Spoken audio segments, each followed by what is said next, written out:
யாரெல்லாம் நேற்று சிறகடிக்க ஆசை சீரியல் பார்த்தீங்களோ அவங்கெல்லாம் என் கூட சேர்ந்து காசிப் பேச தயாராகிக்கோங்க. நம்ம சேனலை அப்படியே சப்ஸ்கிரைப் பண்ணிவிட்டு லைக் பட்டனை தட்டி விட்டுருங்க. இப்போ வாங்க காசிப்பை ஸ்டார்ட் பண்ணலாம். சீதா தாங்க ரொம்ப பாவம். அந்த போலீஸ்காரனை கட்டிக்கிட்டு அவள் படுற பாடு இருக்கே. இத்தனைக்கும் லவ் மேரேஜ் வேறு. அரேஞ்ச் மேரேஜ் ஆகி அதாவது எதிர்பாராத விதமாக கட்டிக்கிட்ட முத்து மீனா கூட ரொம்ப சந்தோஷமாக இருக்கிறாங்க. ஆனால் இந்த போலீஸ்காரனும் சீதாவும் போலீஸ்காரன் சீதாவை படுத்துகிற கொடுமை இருக்கே, அடடடடா, இப்படியெல்லாம் யாருமே பண்ண மாட்டாங்க. ஆனால் சீதாவும் பாவம் அனுசரித்து வாழ்ந்துட்டுருக்கா பாருங்களேன். அவங்க அம்மா ஏதோ ஆக்சிடெண்ட்டில் இறந்துட்டாங்க. அதுக்காக இந்த போலீஸ்காரன் முத்துவை பழி வாங்கணுங்கிறதுக்காக அவன் பலாத வேலைகள்லாம் பார்த்துட்ருக்கான். ஏன்னே தெரிலங்க, எனக்கு அவனை பார்க்கும்போதெல்லாம் பயங்கரமாக இரிட்டேட் ஆகுது. இப்படியும் ஒருத்தர் இருப்பானா, அதுவும் லவ் பண்ணி கல்யாணம் பண்ண ஒரு பொண்ணை இந்த அளவுக்கு டார்ச்சர் பண்ண எவனாலையாவது முடியுமா? அந்த அளவுக்கு எனக்கு பயங்கர கோபமாக வருது. மீனாவுக்கு முத்து எவ்வளோ சப்போர்ட்டிவாக இருக்கான், முத்துக்கு மீனா எவ்வளோ சப்போர்ட்டிவாக இருக்கான். ரெண்டு பேரும் அந்த லாயரை பார்க்குறக்காக போகிறாங்க. அங்கே இருக்கிற ஹஸ்பண்ட் அண்ட் ஒய்ஃப் எவ்வளோ சப்போர்ட்டிவாக இருக்கிறாங்க. ஆனால் இவன் மட்டும் ஏங்க இப்படி இருக்கிறான்? இவங்களையெல்லாம் பார்த்து கூட அவன் கற்றுக்க மாட்டேங்கிறான். ஏதோ அந்த லாயர் வந்து என்னால் முடிஞ்ச எல்லாத்தையும் பண்ணுறேன், கண்டிப்பாக வெளியில் கூட்டிகிட்டு வந்துடலான்னு சொல்லியிருக்கா. அப்படி பார்க்கலாம் என்ன நடக்குதுன்னு. முத்து மீனாவும் வீட்டுக்கு போயிடுறாங்களா. அப்போது நான் விஜயாவும் அண்ணாமலையும் உட்காந்துருக்குறாங்க. மனோஜும் உட்காந்துருக்குறா. அப்படி மனோஜ் எனக்கும் இதுக்கும் சம்மந்தமே இல்லை, இந்த வீட்டுக்கும் எனக்கும் எந்த பிரச்சனையும் இல்லைங்கிற மாதிரி ரொம்ப கேஷுவலாக உட்காந்துருக்குறா. அப்படி எல்லா பிரச்சனைக்கும் காரணம் மனோஜ் தான். ஆனால் அந்த குற்ற உணர்ச்சி கொஞ்சம் கூட அவனுக்கு இல்லை.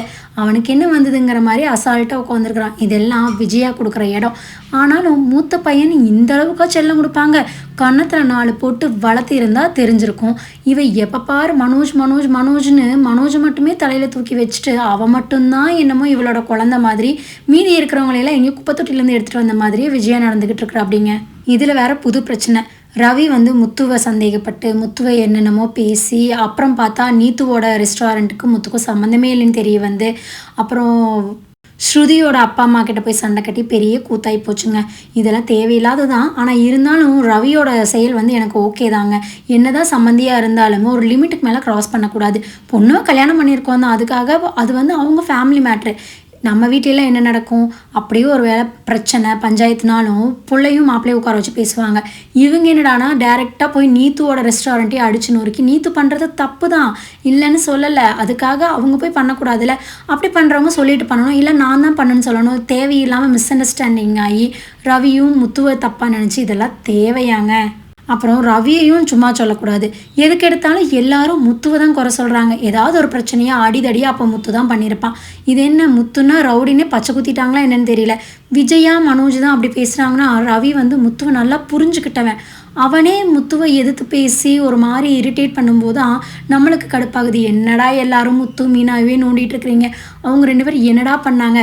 இப்போ நம்ம வீட்டிலலாம் ஒரு குடும்பத்தில் ஜாயின்ட் ஃபேமிலியாக இருந்ததுன்னு வச்சுக்கோங்களேன், நிறைய குழந்தைங்க இருக்காங்க, அண்ணன் தம்பிங்க இருக்காங்கன்னா அதில் ஏதாவது ஒன்று இழிச்ச வாயினாக இருக்கும். அந்த மாதிரி தான் எனக்கு முத்துவு தெரியுது. முத்துவை மட்டுமே எல்லோரும் கார்னர் பண்ணுறாங்க. எப்படி நம்ம வீடுகளெல்லாம் எல்லா செலவையும் ஒருத்தனே பண்ணி எல்லாமே ஒருத்தனே பண்ணி ஆனாலும் கெட்ட பேர் வாங்குவான்ல, அந்த மாதிரி முத்து மீனாவும் எல்லாத்துக்கும் நல்லது தான் பண்ணுறாங்க.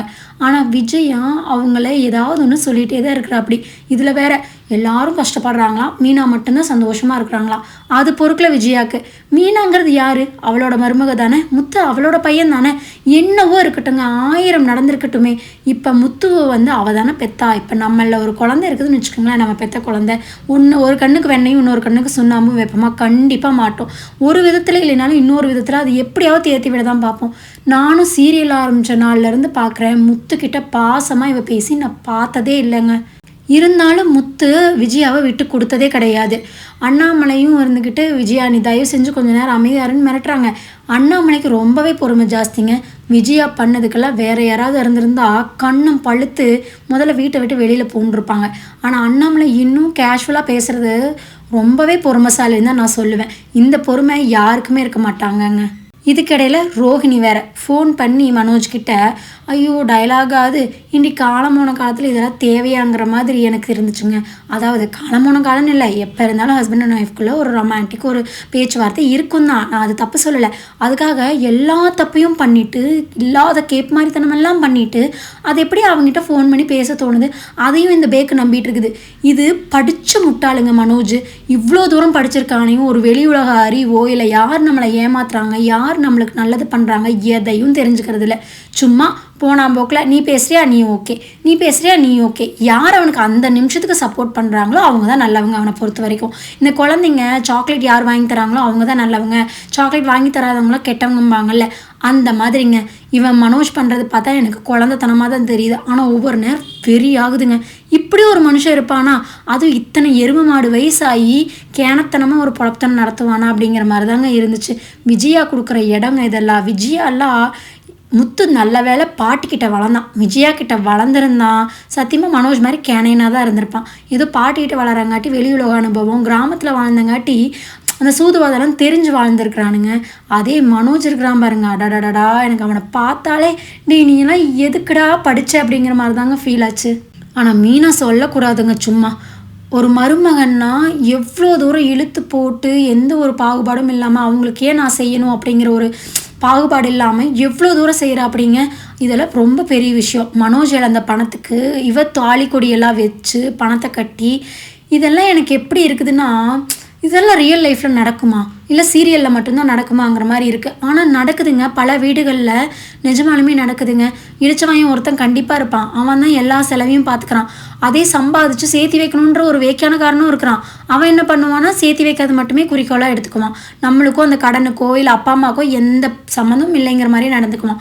அதே மாதிரி தாங்க இந்த சீரியல்லும் இருக்குது. சுற்றி முற்றி மீனாக்கும் முத்துக்குமே தான் பிரச்சனை வருமா, அது எப்படின்னு எனக்கு தெரில. இந்த டேரக்டரு மீனாக்கும் முத்துக்கும் என்ன பாவம் பண்ணாங்கன்னு தெரில, அவங்களுக்கே வைக்கிறாங்க. எப்படியும் ரோஹிணியோட விஷயம் தெரிஞ்சு இப்போ ரோஹிணியை விற்று துரத்திடுவாங்கன்னு பார்த்தா ரோஹிணி மறுபடியும் உள்ள என்ட்ராக பார்க்குறான். அதையும் இந்த மனோஜ் லூசுத்தனமாக ஏற்றுக்க பார்க்குது. ரோஹிணி பண்ணது ரொம்ப தப்பு தான், ஆனாலும் இருந்தாலும் பாவம், அதனால என்ன, ஒரு குழந்தை இருந்தால் 2வது கல்யாணம் பண்ணிக்க கூடாதா அப்படிங்கிற மாதிரி தோணுது. ஆனால் அவன் உண்மையை சொல்லி கல்யாணம் பண்ணியிருந்திருக்கணும். அது பண்ணாமல் விட்டங்காட்டி தான் எனக்கு அவன் மேலே வருத்தமாகவும் கோபமாகவும் இருக்குது. அதுவும் இல்லாமல் எத்தனை பொண்ண மாதிரித்தனம். ஒரு மருமக எப்படி இருக்கக்கூடாதுங்கிறதுக்கு ரோகிணி உதாரணம், எப்படி இருக்கணுங்கிறதுக்கு மீனா உதாரணம். எப்படியும் இல்லாமல் நம்ம வேலையை பார்த்துட்டு கம்முன்னு நம்ம வாட்டுக்கு சைலண்ட்டாக போயிடலாங்கிறது ஸ்ருதி ஒரு ரகம். இந்த மாதிரி மூணு ரகமாக 3 துருவங்களாக நிற்கிறாங்க. ஆனால் ஸ்ருதி எனக்கு ரொம்ப பிடிக்குங்க இந்த சீரியலில். ரொம்ப ப்ராக்டிக்கலாக எனக்கு என்னென்னு போகாமல், இல்லை எனக்கு தான் சம்மந்தம் அப்படிங்கிற மாதிரி ரொம்பவும் இன்வால்வ் ஆகிக்காமல் ரொம்ப டீசெண்டாக நாகரிகமாக ரொம்ப க்ளவராக ஃபேஸ் பண்ணுறாங்க. எனக்கு இந்த சீரியலே ரொம்ப பிடிச்சது யாருன்னு கேட்டால் ஸ்ருதி தான். ஸ்ருதியோட டைப் வந்து என்னோடய டைப் மாதிரியே சேரும். நான் ஸ்ருதி டைப் தான். மீனாக்கும் எனக்கும் செட் ஆகாது, ரோகிணியும் செட் ஆகாது. மீனாவாட்ட என்னால் ரொம்ப பொறுமையாகவும் இருக்க முடியாதுங்க. பொறுமைக்கும் நம்மளுக்கும் ரொம்ப தூரம், அது வேறு விஷயம். அப்புறம் இன்னொன்று சொல்ல மறந்துட்டேனே, இந்த விஜயா அப்போ கூட ரவி தான் திட்டுது. ரவி எதுக்கு போகணும், எதுக்கு ஸ்ருதியோட அம்மா அப்பா கிட்ட சண்டை கட்டணும், ஏன்னா அவங்க பணக்காரங்கள்ல, இப்போ இருக்கிற பிரச்சனையில் பணம் கேட்டு வாங்கிக்கலாம்ல, அந்த ஐடியாவில் இருக்குதுன்னு நினைக்கிறேன் இந்த அம்மா. அதனால தான் அவங்களுக்கு ரொம்ப, இந்த அம்மா ஆரம்பத்துலேருந்தே அந்த அவங்களுக்கு சப்போர்ட் பண்ணிட்டு தான் இருக்குது, ஏன்னா பணக்காரங்கன்னு. இந்த அம்மா என்னைக்கு பணம்னு அதை விடுதோ அன்னைக்கு தான் இந்த குடும்ப உறுப்பிடுங்கிறது என்னோட ஐடியா. நீங்கள்லாம் என்ன நினைக்கிறீங்க? நீங்கள் இதை தாண்டி வேறு ஏதாவது யோசிச்சிங்களா அப்படிங்கிறத எனக்கு கமெண்ட்டில் பண்ணுங்கள். டெய்லியும் நம்ம சீரியலை பார்த்துட்டு காசிப் பேசலாம், என் கூட தயாராக இருந்துக்கோங்க. நம்ம சேனல் பிடிச்சிருந்தா சப்ஸ்கிரைப் பண்ணிக்கோங்க.